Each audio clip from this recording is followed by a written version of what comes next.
en actividades esenciales para el funcionamiento de muchas cadenas productivas de gran impacto en las economías territoriales y nacionales.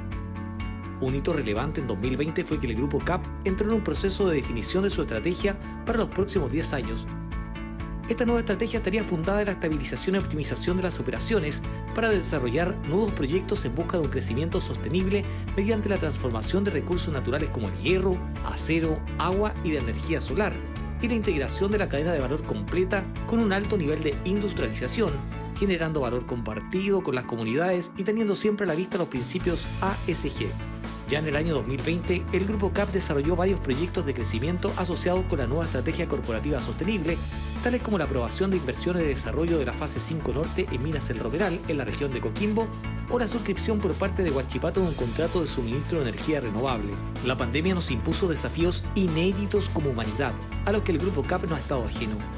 Con el imperativo de cuidar la salud y el bienestar de los trabajadores, adaptamos nuestras operaciones yendo más allá de las exigencias sanitarias de las autoridades, aplicamos medidas preventivas estrictas, algunas basadas en tecnologías de punta, brindamos apoyo psicológico y contención emocional para resguardar la salud mental de nuestros equipos. Junto con apoyar a las comunidades locales a enfrentar la pandemia, durante 2020 se invirtieron importantes cifras para prevenir contagios al interior de nuestras empresas. Nadie fue despedido ni suspendido a causa de la crisis sanitaria. Los permanentes esfuerzos en salud y seguridad permitieron que la tasa de frecuencia en 2020 disminuyera. No hubo accidentes fatales que lamentar. En la última década, Chile ha enfrentado un grave problema de escasez hídrica. Por ende, mantenemos el compromiso de recircular y disminuir nuestro consumo de agua. Para ello, entre otras cosas, utilizamos agua de mar desalinizada en la planta de aguas CAP en Caldera, abasteciendo con este vital elemento a todas las faenas de CMP en el Valle de Copiapó y a otras empresas de la zona. En línea con la nueva estrategia corporativa y la cultura ASG que estamos construyendo al interior del Grupo CAP, diseñamos un modelo de sostenibilidad transversal a todas sus empresas que guiará las actividades que desarrollemos durante los próximos años. Cabe destacar que por cuarto año consecutivo, CAP fue listada en el Dow Jones Sustainability Chile Index, así como en su versión latinoamericana. En materia medioambiental, en 2020 más del 94% de los residuos fueron reutilizados o reciclados. Además, 35% de la energía que demanda la fabricación de los productos de Syntax-Syke proviene de paneles solares instalados en los techos de sus plantas. Nos relacionamos activamente con las comunidades. En 2020 trabajamos con más de 3.790 proveedores locales, invirtiendo más de $350 millones en compras. Asimismo, más del 94% de los trabajadores son locales. En CAP adherimos a los Objetivos de Desarrollo Sostenible de la ONU, que nos proporcionan una guía estratégica para orientar nuestra contribución al desarrollo sostenible de los territorios y las sociedades en las que están insertas nuestras operaciones. Hoy, seguimos mirando el desafiante contexto con proyecciones de futuro. Continuamos trabajando en afianzar un Grupo CAP integrado desde el comienzo hasta el final de la cadena del hierro y el acero, e imaginamos una compañía vanguardista que con su actividad impulsa el desarrollo de una serie de factores complementarios para producir valor adicional en otras industrias, ejerciendo un rol crucial para Chile y el mundo. La transformación sostenible del hierro en los productos y soluciones de acero que las sociedades necesitan para progresar. Los invitamos a revisar nuestro 13º reporte de sostenibilidad en cap.cl.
buenos días, bienvenidos a todos a este encuentro Innovación 2050. Este espacio tiene como objeto discutir, reflexionar sobre esos temas y tendencias que representan desafíos para la sociedad en el presente y en el futuro. Esta iniciativa nació hace 2 años gracias a una alianza estratégica entre el Centro de Innovación UC, Fundación Erasmus y CAP. Antes de empezar, quiero invitar a todos a encender sus cámaras. Veo que muchos ya lo hicieron por su propia iniciativa. Tenemos una gran presencia de hombres y de mujeres. Las mujeres habitualmente tenemos más disposición a hablar de este tema. Así que todos muy bienvenidos. Miren, por favor, hagamos un gran saludo de buenos días. Que estamos juntos hoy conversando sobre salud mental. Gracias por estar acá. Esta es la forma que hemos encontrado para poder generar un vínculo, una forma más cercana de conversar de los temas que nos importan y que nos desafían en el mediano y en el largo plazo. Hace 1 año y medio, ya sabemos, por eso estamos así, un virus nos obligó a cambiar radicalmente nuestra vida. Se cree que uno de los grandes impactos que vamos a sentir por esta pandemia va a ser justamente en nuestra salud mental, por el aislamiento, la incertidumbre, el miedo y las complejidades de esta situación que todos comentamos cuando conversamos con nuestros seres queridos, con la gente que nos acompaña en el trabajo a través de Zoom habitualmente, ¿verdad? Por esta razón, el encuentro de este año está dedicado justamente a este tema, a la salud mental, pues se anticipa que esa será la próxima pandemia.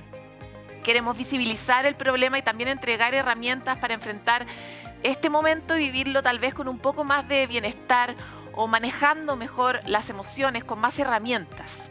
Es así como queremos dar inicio a este encuentro destacando el interés que ha tenido esta actividad. Nos sorprendió mucho la cantidad de inscritos, la cantidad de preguntas que recibimos. Nos acompañan personas de distintos lugares de Chile, de Perú, de Argentina, de México, de Honduras, de Colombia, de Paraguay, entre otros países de Latinoamérica. Hola a todos ustedes que están ahí y que hacen posible que este encuentro tenga una llegada esta vez fuera de las fronteras gracias justamente a esta pandemia.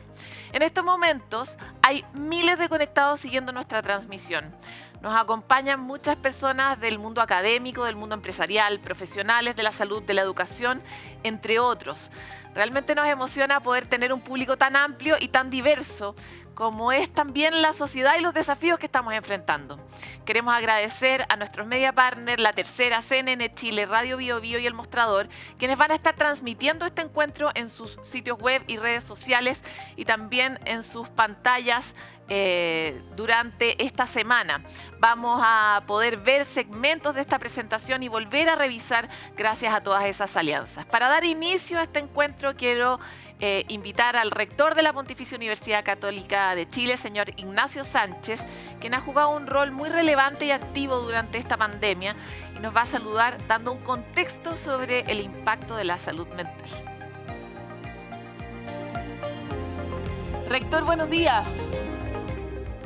Buenos días, Paloma. Muchas gracias por la posibilidad de inaugurar esta importante conversación.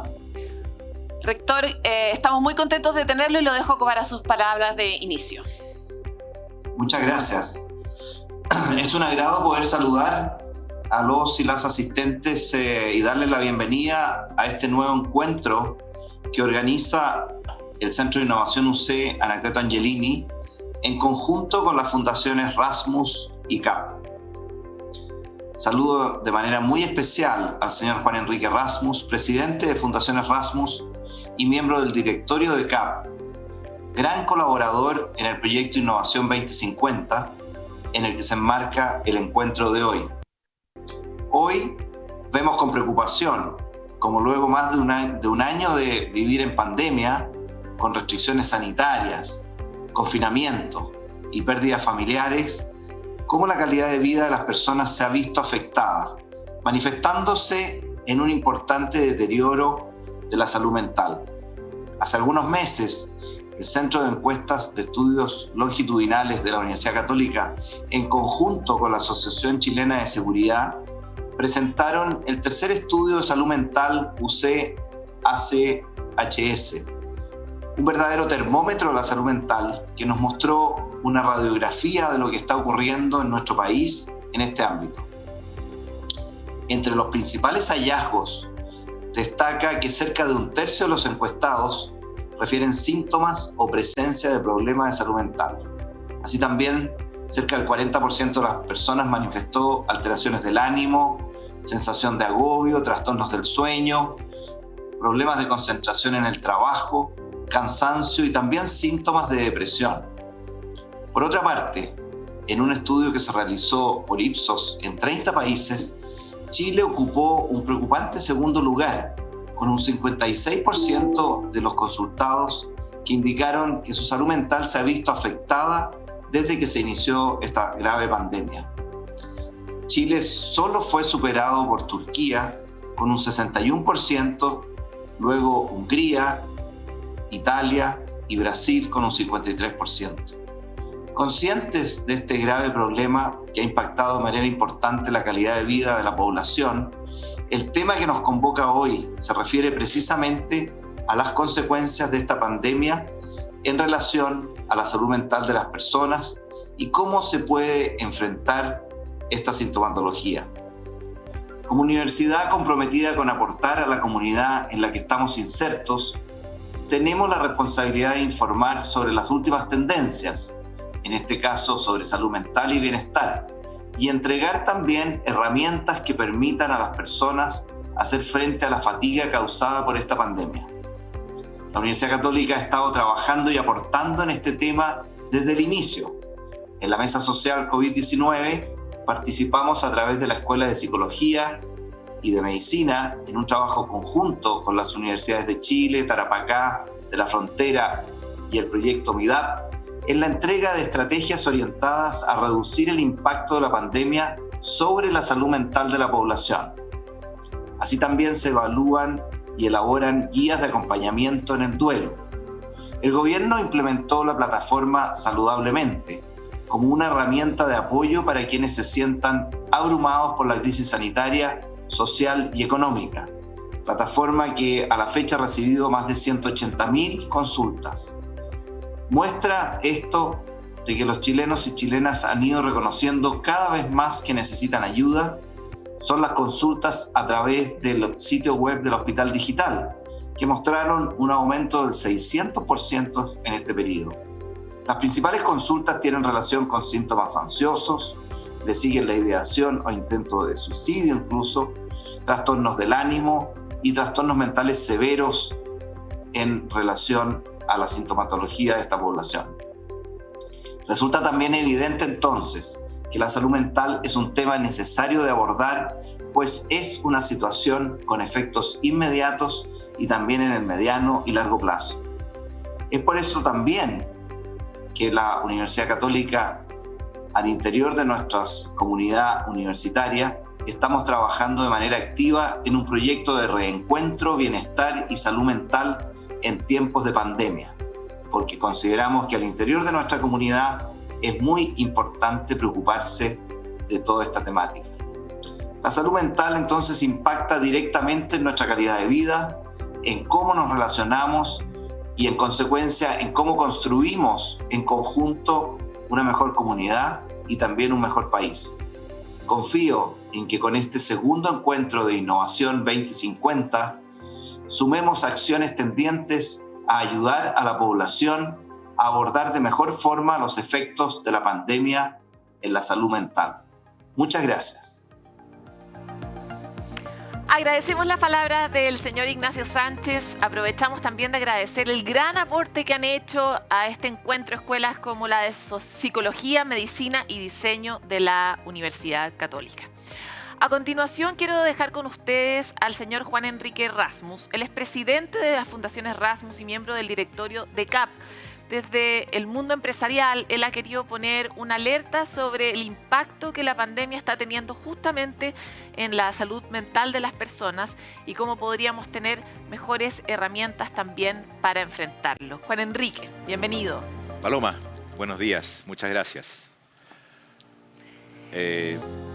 Gracias a todos. Quiero agradecer primero al rector Ignacio Sánchez por el apoyo que él ha dado a este encuentro y felicito a la UC por realmente el gran aporte que están haciendo durante este periodo de pandemia. Hace 2 años empezamos con estos encuentros de Innovación 2050 como un espacio de reflexión de las grandes tendencias y desafíos que debemos enfrentar. Si bien son temas complejos, queremos mirarlos esperanzados y optimistas desde nuestra capacidad de adaptación. Esto muestra la urgencia de acercar los mundos de la academia, las empresas y sobre todo las autoridades. Todos debemos trabajar unidos para encontrar soluciones a estos nuevos desafíos.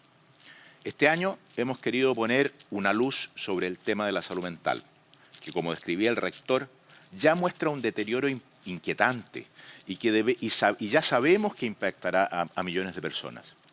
Yo personalmente creo que desde el mundo empresarial debemos enfrentarlo como un tema prioritario, contribuyendo a crear ambientes de trabajo, de mayor bienestar, y para eso necesitamos liderazgos conscientes de estas transformaciones. En lo personal, nuevamente, creo que hay una gran oportunidad de mirar a estos desafíos para fortalecernos, robustecer nuestros valores y jugar un rol de relevancia en los territorios donde desarrollamos nuestras actividades. Muchas gracias. Muchas gracias, Juan Enrique. Claramente necesitamos encontrar una forma de enfrentar estos desafíos de una forma sistémica, en colaboración del mundo académico, de la empresa, los gobiernos, la sociedad civil, va a ser fundamental. También ser bien conscientes de cuál es nuestro impacto como líderes dentro de los entornos en donde estamos, ¿verdad? Pues el renombrado escritor y ganador del Pulitzer, Thomas Friedman, nos acompañó en 2019 en Innovación 2050 y hoy también quiso estar presente. Hello, Chile and Latin America. It's a pleasure to greet you again. I'm Thomas Friedman, and exactly 2 years ago, I was in Chile with the Erasmus Foundation, CAP, and UC Innovation Center for the first version of Innovation 2050, presenting my book at the time, Thank You for Being Late. In 2 years since, the acceleration I talked about during that event has only increased. And the pandemic has brought the effects of the globalized world we live in now to everyone's front door. We've also had to put our adaptation skills into practice and indeed redouble them, which have become essential now for every company, country, family, university, and any public institution to survive or thrive in this difficult moment. This new reality requires us to tackle issues that humanity has faced before, but are also now being redoubled, and one of those is mental health. I'm very pleased that you continue to reflect on these issues and their effect on our society, and that you're having the opportunity to have your group be addressed by one of the greatest experts in the world on this mental health challenge, Professor Daniel Goleman. I hope this chance for reflection and this call to action for companies and societies at large to rise to the adaptation challenge of our time, I hope it is met in Chile, met all across Latin America, and that all of you will be thriving in the coming year. Wish that I could be with you. Hugs to everybody in Chile and Latin America. Tom Friedman. Agradecemos a Thomas Friedman por su excelente charla en 2019. Yo estaba ahí como público. Ya nos anticipaba en ese contexto la situación que estamos viviendo hoy día, fruto de cómo las distintas crisis, el cambio climático, el crecimiento de la población, afectan una a las otras y finalmente nos enfrentamos cada vez más rápido a mayores desafíos. Les queremos recordar a todos los que están participando en este encuentro que es fundamental justamente su participación. Los queremos invitar a unirse a la conversación utilizando el hashtag la otra pandemia y el hashtag Daniel Goleman. Los invitamos también a participar utilizando también sus propias redes sociales en contacto con las nuestras. Recibimos ya más de 1.200 preguntas y comentarios por parte de ustedes. En esta imagen que vamos a ver a continuación, vemos la gran cantidad de inquietudes y preocupaciones del público. Hicimos esta pregunta, ¿qué le preocupa a nuestra audiencia? ¿Qué les preocupa a ustedes? Y encontraron todos estos conceptos: salud mental y pobreza, mujeres y teletrabajo, incertidumbre, derecho a la salud mental, encierro. De alguna forma son estos temas que también se han levantado en los estudios, los que surgieron simplemente preguntándoles a ustedes cómo se sentían en este contexto y cuáles son hoy día sus mayores preocupaciones en el presente y el futuro. Sin duda, este espacio ha sido muy desafiante para todos. Ahora vamos a dar paso a lo que nos convoca. Hoy vamos a tener esta charla que habla de la otra pandemia, de la pandemia de salud mental Y es el momento justamente de dar paso a nuestro gran invitado en este set virtual, de conocernos virtualmente como acaba de ocurrir y como nos encontramos con ustedes. Si usted todavía no lo conoce, le quiero contar que Daniel Goleman es autor de los bestsellers Inteligencia Emocional e Inteligencia Social. Se ha distinguido por su perspectiva como uno de los más notables pensadores y divulgadores en la psicología contemporánea. Además, Daniel codirige el Consorcio de la Investigación de Inteligencia Emocional Organizacional de la Universidad de Rutgers y cofundó la Organización Colaborativa para el Aprendizaje Académico, Social y Emocional. También ha sido reconocido con el Lifetime Career Award de la Asociación Estadounidense de Psicología por sus contribuciones a la divulgación de la ciencia, algo que necesitamos hoy más que nunca. Welcome, Daniel. We are very grateful to have you here, as we have said already, so now the stage is yours. Thank you so much. It's my pleasure. I understand from what I read and hear that there are many troubles in Chile and throughout Latin America, actually around the world. In Chile, there's been civil unrest. We're all suffering from the COVID pandemic, which has brought, sadly, many economic failures. The total of that for each of us as individuals there's a huge stress. And I can't solve the larger problems that are causing the stress, but I want to remind you that we have a choice point. There are the events of our lives. They cause stress, or that's an opportunity for stress.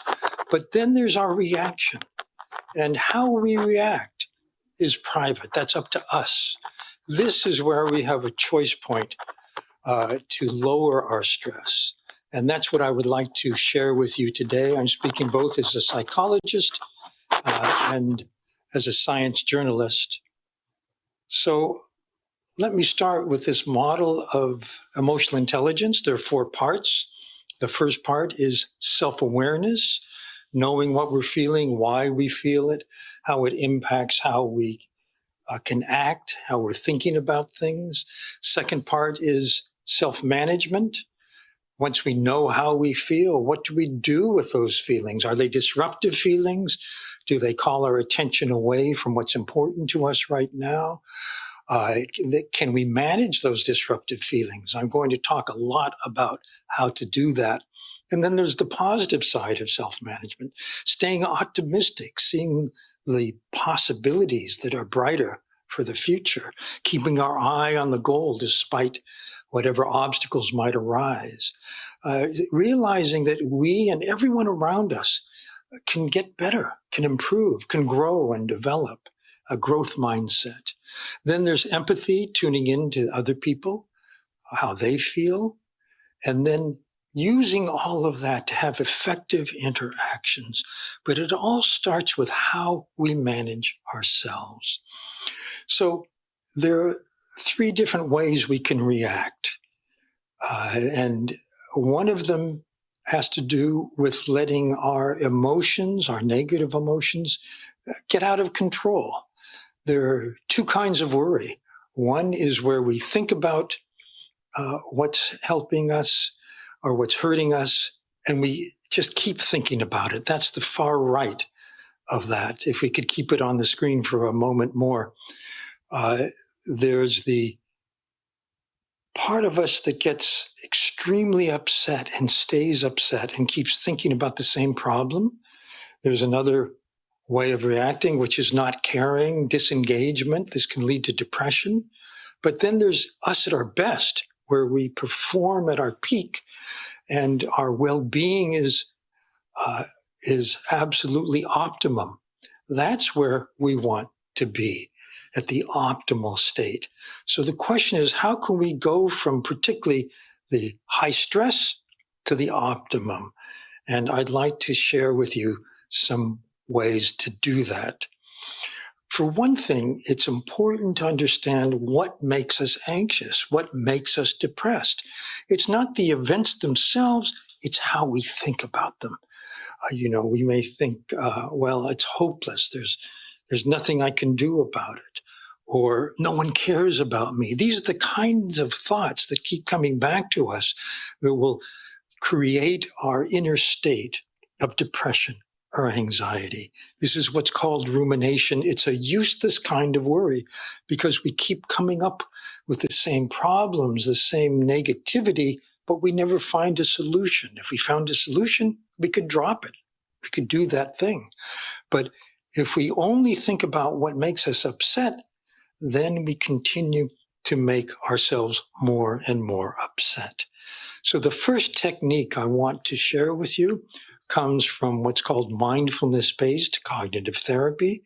I have to say my wife is a pioneer in this field. She wrote a book called Emotional Alchemy, Emocional Alquimia. It's in Spanish if you want to look at it, but it's about how to combine methods from psychotherapy, cognitive therapy particularly, with mindfulness, becoming aware of what we're feeling. And the first step is to simply notice the thought, notice the feeling. What is it that keeps happening in my mind, in my heart, over and over again, that brings me to that stress, to the far right of this curve? And how can we move from that to the optimum state? Well, for one thing, it helps to give a name to what you're feeling. Oh, I have that feeling in my stomach. I'm feeling anxious again now. So if you name it, research at UCLA tells us it already changes what's going on in your brain. It takes energy away from the worrisome thought and gives it to the thinking part of your brain, the part that understands what's going on. The second fundamental point in this practice is to realize you don't have to believe those thoughts. The idea that it's hopeless or no one cares about me, those are just thoughts. They're stories you're telling yourself, but you don't have to buy into them. And the third step is to recall something that disconfirms those thoughts. Evidence to the contrary.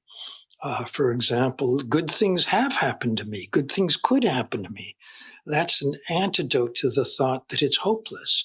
Or people actually do like me, do care about me, do love me. That's an antidote to that thought that no one cares about me. And it helps to sometimes make a little flashcard, write down those positive thoughts, and then look at them when you realize that you're being caught up in that negative loop. And if you do this over and over again, it weakens the thoughts that are creating the depression and anxiety. I mentioned my wife's book, and there's some wonderful books by Aaron Beck, who developed cognitive therapy that go into more detail about this method. I recommend it. There's another quick way to go from that stress to your best self, where you feel a sense of well-being. And this comes from the world of yoga, but it's being used, for example, even by military, because the data, the research shows it works. It changes us from being caught up in worry and distress, what's called sympathetic nervous system activity. And it brings us to the recovery mode, the relaxed mode, what's called parasympathetic nervous system activity.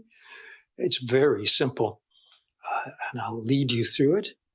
You take a deep breath in, so your belly fills. You hold that as long as is comfortable. Then you exhale as long as you can. And after exhaling, you start again. Deep breath in.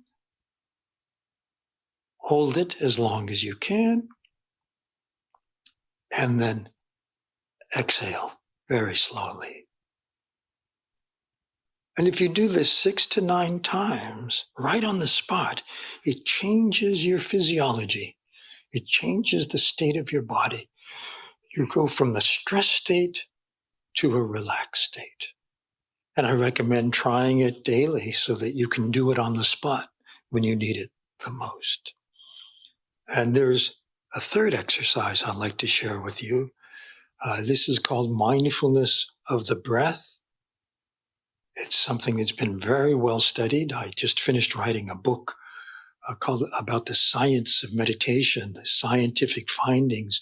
It turns out that if you do this exercise, which I'll show you in a moment, it makes you more calm. you're upset, you're triggered less often. When you do get upset, we're not ready for this, please. When you do get upset, then you recover more quickly and you don't get as upset as much. The part of the brain, that's that brown part, that's where upset comes from. It's the emotional centers in the middle of the brain. And when it gets triggered, it takes over our rational brain, the prefrontal cortex, the brain's boss, the executive center. It's not a good state. But this happens less and less once we begin to practice these methods.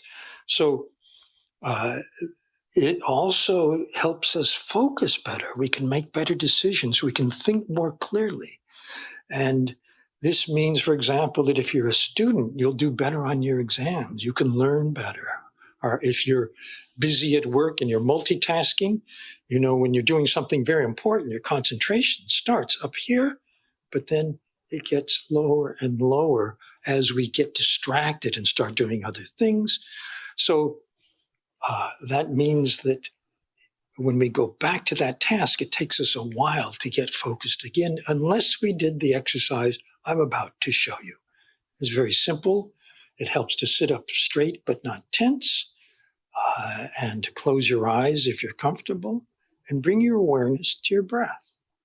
Breathing in, breathing out. Just know the full in-breath, the full out-breath. Start again with the next breath.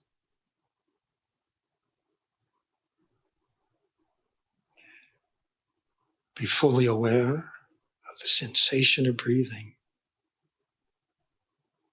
Breathing in, breathing out. When your mind wanders off on some thought and you notice it wandered, just bring it back to the next breath and start again. Breathing in, breathing out. Sometimes people count their breath to help them focus. 1 on the in-breath, 2 on the out-breath, 3 on the in-breath, 4 on the out-breath. And this helps calm that center that's there in brown, the emotional brain. And in fact, if you do it daily, we find it makes you less likely to become stressed, to become depressed. So this is a very powerful method if you do it. And we find that the more you do it, the better it works. I want to talk to you about the social brain. And I'll start by telling you about a famous study that was done with seminary students. People are studying to become ministers and priests. And they were given a topic for a sermon they were going to practice and be judged on. And one by one, they went to another building to give the sermon. Half the students were given the parable of the Good Samaritan, the person who stopped to help the stranger in need by the side of the road. Half of them had other topics from the Bible. And then as they went across from one building to another, they passed in a courtyard a man who was bent over and moaning in pain. And the question is, did they stop to help the stranger in need by the side of the road? More interestingly, did it matter if they're thinking about the Good Samaritan? Actually, it didn't. The most important thing was that they felt they're under time pressure. If you're time pressure, no way you're going to notice that other person. And this is the point. There's a spectrum of awareness that goes from being self-focused, being completely immersed in what my to-do list is, the practice sermon, what I have to do next. You don't notice other people.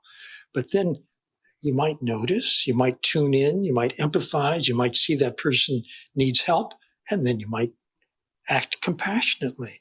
You might help the other person. And this has to do with the social brain. This is very important, newly discovered in neuroscience. It turns out that the front part of our brain has many circuits that are designed to tune into the brain of the person we're with and form an invisible brain-to-brain link. It's instant, it's unconscious, it's automatic, and it tells us what the other person is feeling, what the other person is doing, what they intend. This helps us keep the interaction we're having online. So you see these two brains and then the arrows which represent the action of the social brain. This is what makes emotions contagious. If we're feeling upbeat and wonderful, then other people around us catch that emotion. In fact, there's a study at Yale with bosses and teams, and it turns out if the boss is in a positive mood, people on the team catch that mood and they perform better. If the boss is stressed and anxious, people catch that mood and their performance goes down. And I think this applies to parents, to teachers, to doctors and nurses. Anywhere there's a more powerful person and a less powerful person, it's just human nature for us to pay more attention to and put more importance on what the most powerful person in the room says and does. And that's why that person is a sender of feelings. So you see it, for example, at Harvard Medical School, they did a study with doctors and patients where they filmed them during an interaction and also measured their physiology. And afterwards, the patient looked at a video of that and said, here's where the doctor really listened, really heard, really understood me. Here's where the doctor wasn't tuned in. In other words, they're monitoring the social brain. And it turned out that when the patient said the doctor wasn't listening, didn't understand, the two physiologies weren't connected. But when the patient said, yeah, the doctor really heard, really understand, really cared, then they had, their physiology was like two birds flying in formation. They were really connected. So it's important that we pay full attention to the person we're with, because that's the basis for rapport, for simpatico. It's important to understand, too, that there are three kinds of empathy. There's cognitive empathy, I know how you think. There's emotional empathy, I know how you feel. And then there's caring, concern. I want to help you, I care about you. And these are all different circuits in the social brain. So it's that third kind of empathy, the caring, the concern that a parent feels in loving a child. This is what allows us to help someone who's really suffering. Because if we have this inner well-being, if we have this state of being able to love the other person, we can be present to them no matter what their suffering might be. Otherwise, we might be overwhelmed by their distress. And that, of course, leads to people burning out because they can't take it anymore. So the social brain has the capacity to give us the love or caring or concern for the person in distress. And there's an exercise that enhances this ability in all of us, because our well-being is not just about me, but about us, about the people we connect with. We can spread well-being. And the exercise is very simple. It's called the circle of caring. And you start by, as we did with a mindfulness of the breath, sit up in a dignified but relaxed pose and close your eyes and think of someone who's been kind to you, who's really cared about you, someone you're grateful to. And make a wish for them. May be safe, happy, healthy. May you have well-being in your life. Just make those wishes silently to that person you appreciate so much. And then think of yourself and make the same wishes for yourself. May I be safe, happy, healthy. May I have well-being. And just with a focus on yourself now, make that wish. And then you bring to mind people you love, people you naturally care about, your family, your children, your friends, whoever it may be. And you make the same wishes for them. May you be safe, happy, healthy. May you have well-being.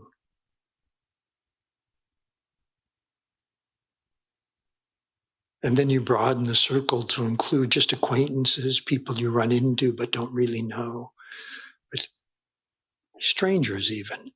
But make the wish. May you be safe, happy, healthy. May you have well-being. And then finally, you can make that wish to everyone everywhere. May you all be safe, happy, healthy. May you have well-being. And research at the Max Planck Institute in Germany shows that this strengthens circuits in the social brain for caring. And this is another practice that you can do daily. For example, after you've done the breath exercise I showed you, you can add this circle of caring, and it leaves you in a better state. And it leaves you more likely actually to help someone. The research shows that people who do this regularly are more likely to be altruistic, to be compassionate, to help someone in need, to care about other people, to give to charities and so on. And then finally, there's some very important research that I want to share with you about how someone in power impacts the people around them, whether it's a boss at work or someone who might be a parent with a child or a teacher or maybe a physician. And it shows, this is research from executives, but I think it generalizes to all those cases. What kind of emotional climate do they create? I mean, there are 4 very positive leadership styles, and you can say teaching styles or parenting styles. The first is the visionary leader who articulates a shared purpose that has meaning for all of us. It's very inspiring, creates a very positive feeling. There's a leader who understands a part of your job as a leader is to coach, to help people get better, not to dismiss them as they are, but to have a growth mindset, to understand that people can improve and you can help them. And then there's the leader who knows that having a good time together, the affiliative leader, is not a waste of time because it creates social capital. It creates affiliation. It creates a sense where people will be there for each other. And then there's the consensus leader who, particularly if you're making a decision that affects people, get their input, ask their opinion. This also has a positive impact. But then there are 2 styles that are a little negative. One is the leader who only focuses on targets, the impulsar, the pace setter, this is called in English. It means that you expect people to be as good as you are. Well, you're probably a perfectionist. You think about what you did wrong and could do better, and you judge other people through that lens. You only give failing grades. You don't give praise, and that unfortunately creates a very negative emotional climate. And then there's the boss, the command and control leader. Just do it because I'm the boss, I say so. Who doesn't think twice about blowing up at people, getting angry. This sadly has a very negative impact on the person who receives that, on the emotional climate, on everyone who witnesses it. So I just wanted to call your attention to these various styles of leadership. And I think with that, I will close my remarks, and I look forward to our discussion. Thank you very much. Thank you very much, Daniel, for your inspiring presentation. We have heard you with so much attention. It has been a very peaceful talk. It's not very usual to us to hear someone talking in this way. So it's very new, but very. We really thank you for that. I would like to talk with you about some ideas that appears during your presentation. First of all, we are now living times of change, moments that we have never thought that we will be living. Now is the pandemic, but soon will be also climate change, technological revolution. What could you recommend us to be better adapt to this situation and not to suffer too much? Well, I think it's a very complex question. Particularly, I think the most urgent global issue is going to be climate change. Right now, I'm in the middle of a heat wave. I live a little north of New York City, and we're having our summer. We're having our winter, of course. And I think that it's going to become worse and worse. So the question is, how can we best handle what's going to come? It seems inevitable. And I think that the main point of my message today has been that it's up to each of us to handle our individual response, how we react. We can't control the larger forces at work in creating the stresses, but we can manage ourselves and learn to manage better. So one of the key points about how to self-manage and how to handle it is to apply the methods, for example, that I shared. I am someone who's a serious meditator, for example. I start every day by doing a practice like a breath practice, and I find it helps me stay clearer during the rest of the day. And I think we're going to need clarity. We're going to need calm in order to make the best decisions going forward. And in the future, I think this will be, for example, about the products that we buy, the things we do, what we practice in our lives, and then multiply that by 1 million or 1 billion, because the problems that we face are collective problems. They're problems we can only solve together. Now you taught us a technique to try to develop the social brain, but there are so many people that doesn't have any tool, or they are very focused on themselves. How do you recommend us to train our social brain more? How to be aware of the rest that are surrounded us? I think that the emotional intelligence model has the secret there, because remember, the first part is about managing ourselves, self-awareness, self-management. The second part is about tuning into the other person. We may be self-focused, we may be concerned only about ourselves, but the truth is we live together. We can only survive together. Our families, our friends, our communities, our networks are what matter in handling these larger problems. And if we're only self-focused, we're like that person who doesn't notice the person in need by the side of the road, the stranger. We want to become more open to what's going on in other people. That's why I introduced the circle of caring. That's why it makes such a difference to tune in to the people around us. And that practice, which includes, by the way, focusing on ourselves and wishing ourselves well-being, wishing ourselves safety, health, happiness. We want to extend that to the people we care about and even beyond. And that changes the social brain. It makes us more capable of that caring, of that compassion, finally, because I feel each of us has a set of talents. Each of us has strengths. Each of us has things we love doing. And each of us has some sense of wanting to help the people we love, or maybe even the greater good, the larger community.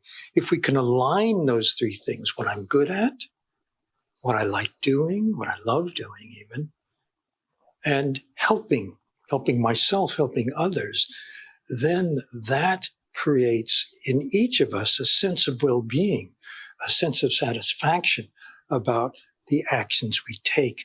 And I think if all of us had that, if we each contributed our part of what we can do, then we would have a better world. We have some questions from the audience, and I have this video that I'm gonna show you. Soy Valeria Zárate de Paraguay y tengo 19 años. La pandemia me apartó de mis amigos y de mi rutina habitual. Cuando iba a iniciar mi universidad, llegó el confinamiento y se suspendió todo. Hoy estoy retomando el estudio en la virtualidad, pero aún siento que es muy lento. ¿Cómo hago para no sentirme sin ganas ni esperanza? I know this question well because I have granddaughters the same age. And for a year and a half, they've been doing school virtually. And one of the biggest losses is friendships, connection to the other people that we care about. And for someone 18, 19 at that age, it's our relationships that matter. In fact, it often matters more than our family. Our friendships are really important. And being able only to communicate by phone or by Zoom or not at all is a big loss. Of course, it's only temporary, but even so, it hurts. And this disconnection is one of the big sources of stress. I talked about the social brain. There's a sad fact that the social brain is designed for in-person connection. When we're on any teleconference program, the computer is actually not designed well for that, because to have eye contact, which is what really makes a connection strong, you're not looking at the image of the person. You have to choose. Am I going to look at the camera or the person? And of course, it gets worse as you go on phone. You have no image of facial expression, which communicates what they're really feeling. And if it's text only, then there's a danger, particularly if you don't know the person well, of misunderstanding, misinterpreting, and getting emotionally triggered. So I think the answer in this difficult situation is to make more effort, to reach out to our friends more, to call them, to connect with them in whatever way we can, and to do it more often, because it's become more important in this situation of a vacuum, of a void, of personal connection. It's more important to have whatever connection we can. Well, in fact, right now it looks like harder because technology has been, during this pandemic, a coin of two sides. In one hand, it has allowed us to stay connected, to relate, to work, to study, but it also generates fatigue and frustration. And we spend so much time knowing the world through a screen.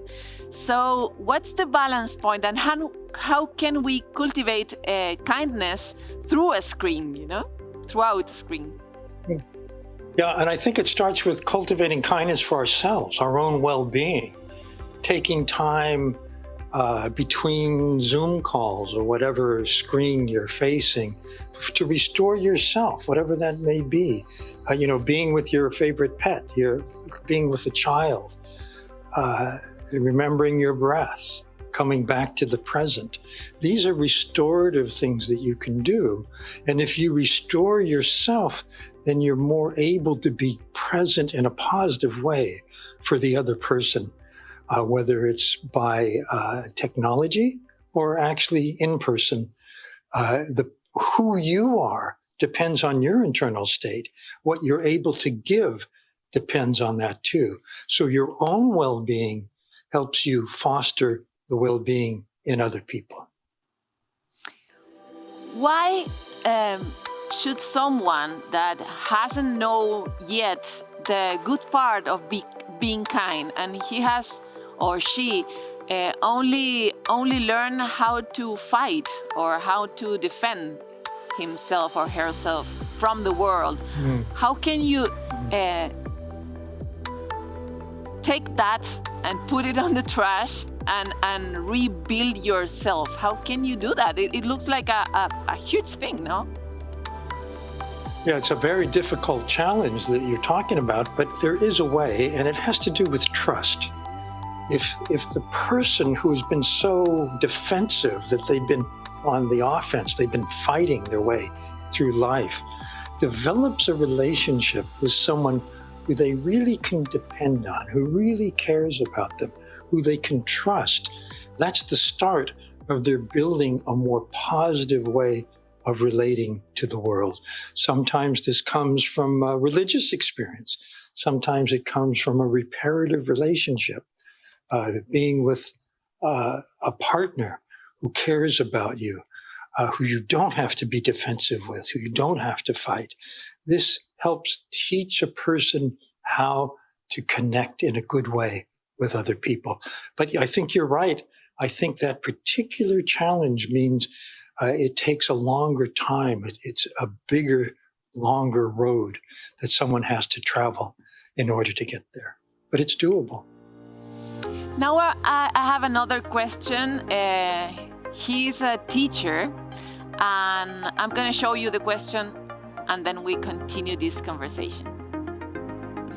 ¿Qué trabajo deberíamos hacer como unidad educativa para que esta etapa de pandemia sea de aprendizajes significativos y no de malos recuerdos? That's such a wonderful question. It is. I am a champion of what we call social emotional learning, which is teaching children, students, even university and graduate level, how to take care of themselves, how to care for other people, how to tune in.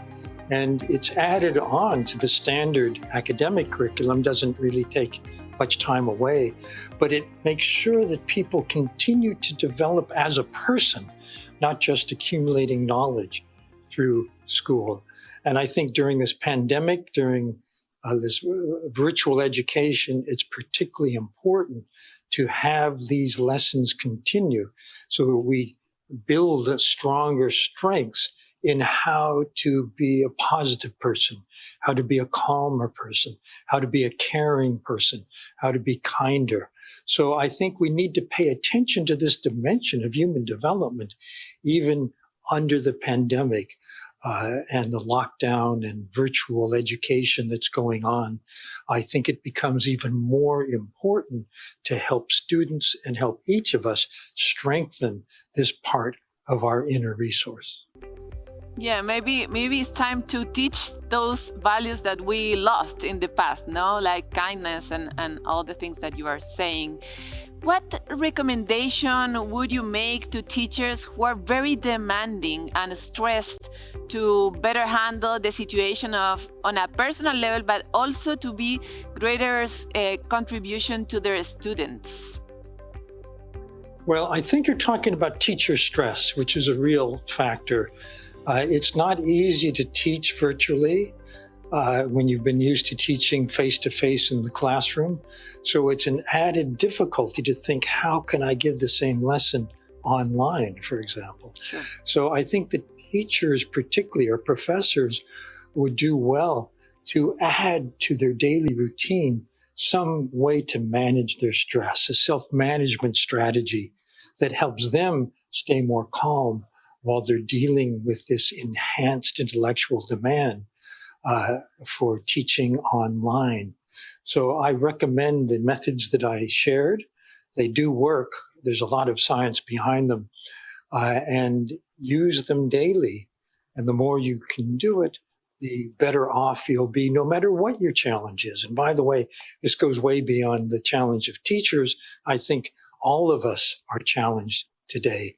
And so I think each of us would do well to be kind to ourselves, to enhance our own well-being by increasing our inner capacity and adding some of these exercises to our daily routine so that we can face the struggles, face the stresses in a better place. Daniel, we have another question from a new person. She's in a particular situation. I want you to hear her, please. Hola Daniel, soy Leonor Fernández. En este mes cumpliré 90 años. Como mucha gente de mi edad, estoy en un largo confinamiento por temor a los contagios. ¿Qué consejo nos darías para volver a retomar nuestra vida y superar el cambio que significaría esto para nosotros? I think I understand the situation very well. My wife's mother is almost 90 and she has not been vaccinated, so she's in the same predicament. And I think the first thing to do is to protect yourself, not to put yourself in social situations or any situation where you might be exposed to the virus, to COVID-19. That's number one. The second thing to do is to be kind to yourself, to manage your own anxiety about the situation.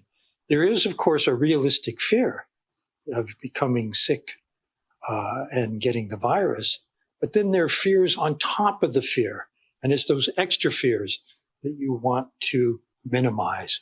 So this is why the methods that I shared can be helpful. And by the way, at any age, we're all breathing. We can all pay attention to our breath. We can control our breath in ways that help minimize our anxiety, our panic, our worry. And I recommend that. So remember, there are two kinds of worry. There's the realistic one. You want to make sure you're safe. I think that's important. But then on top of that, there's the fantasy about what might happen, all the extra worries, or worries about our loved ones. What about them? Worries about the state of the world. And it's these that we can reduce in terms of how they upset us. I think that's important too. Let's travel to the company's world and let's think about what you said at the end of your presentation. What kind of leadership do we need for the future? Because we're so challenged, no? Everyone is changing their old lives, and now we need new companies, more adaptable, more flexible maybe. What do you think about it? What kind of leaders do we need? I think that leadership is going to become more important going into the future. Remember, I talked about how emotions are contagious from the leader outward. So leaders need to start by leading themselves, by managing their own feelings, not letting their own anxieties take them over, but rather staying positive, staying hopeful, seeing that things can improve, and staying nimble, staying agile, being adaptable, because the challenges are increasing, they're shifting all the time, which means that there are always new opportunities for business. Something that you've been doing may not work so well anymore, but what could you be doing? What are your strengths? What are your skills? But once you have that sense of strategy and how to nimbly change your strategy going forward, as a leader, you can only get there through your people. You have to communicate. You have to inspire.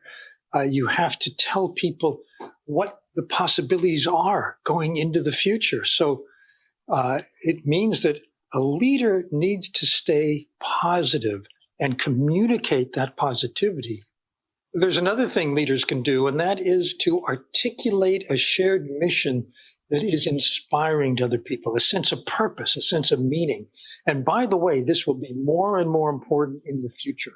Younger generations, millennials, Gen Z, are saying, for me, it's more important that I find work that matches my sense of purpose and meaning than I just make a living. And particularly talented people, the most key people for your company, are going to want your organization to have a purpose that suits them, that makes sense to them, that compels them, that inspires them. So, for example, as the global warming crisis increases, it's important that your organization or your company have, as part of its strategy or mission, ways to counter that, because younger people will care more and more about that. So I think that from a leader point of view in a company, a few things. One is manage yourself. The second is inspire your people. And those two things together will keep your company sound going into the future. Daniel, this pandemic has been a very good time to think, to give some space to philosophy. What kinds of new thoughts has this pandemic brought to you? Well, one thing that I've been thinking about more and more is the values dimension. What matters to people, what has meaning to us, as I said, a sense of purpose. And how can we have good work? How can we have work that aligns our skill set, what we're passionate about, and what matters to us? That, I think, is more and more important as we go forward. And I think that there are a few things that companies will need in the future, leaders will need in the future. One is this sense of purpose. The other is a systems understanding, not just thinking about what's been working for us now, but what is it that we'll need in the future. And to understand that, we need to know, how is technology changing? How is the culture changing? How is the economy changing? How is my business changing? How is the environment changing? We need to put all of that together in a systems understanding. And I think this too is going to be increasingly important. We are finishing this conversation, and I would like to know, what is your optimistic view of this period? Do you think that you have taken something from this moment of the history that it looks so sad and so difficult, but we're changing? What do you think is good of this moment for humanity? I feel that having stopped everything in the lockdown situation means that we can restart in a new way. And I'm hoping that this will be the case.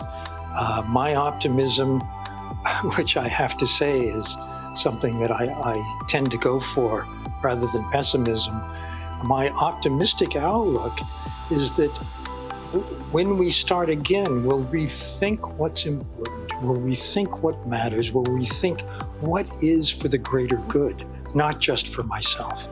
Of course, we have to take care of ourselves and our families, but beyond that, what can we do which will help everyone as we face the problems going into the future?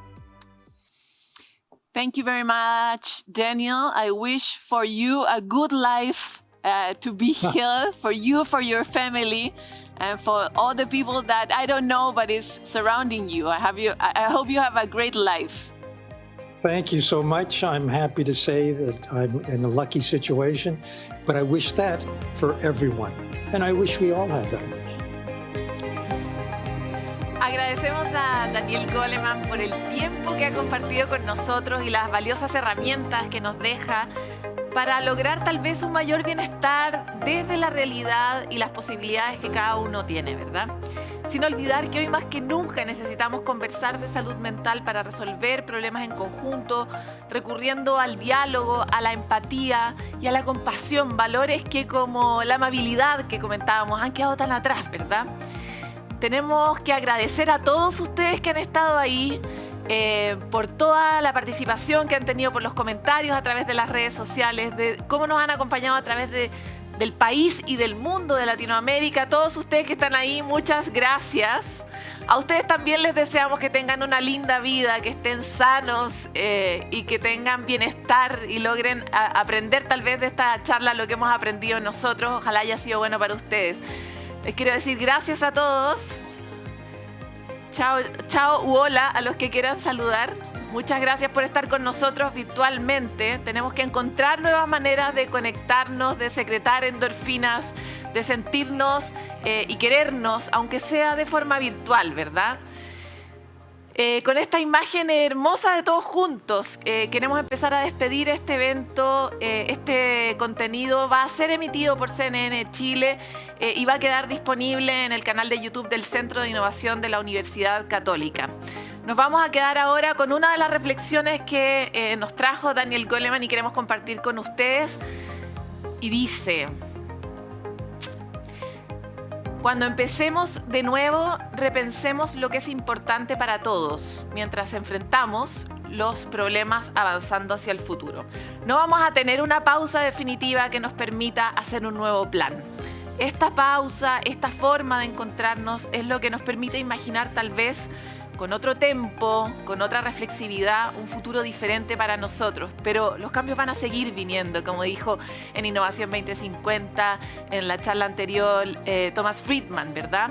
Van a seguir los desafíos para adelante y por lo mismo tenemos que ser capaces de pensar en colectivo, ayudarnos, estar juntos, mejorar, pensar en nosotros mismos, aprender a mirarnos y al mismo tiempo mirar los desafíos y tratar de dar lo mejor para que esto de verdad sea una sociedad mejor para todos, ¿verdad? Gracias a todos ustedes, gracias por acompañarnos.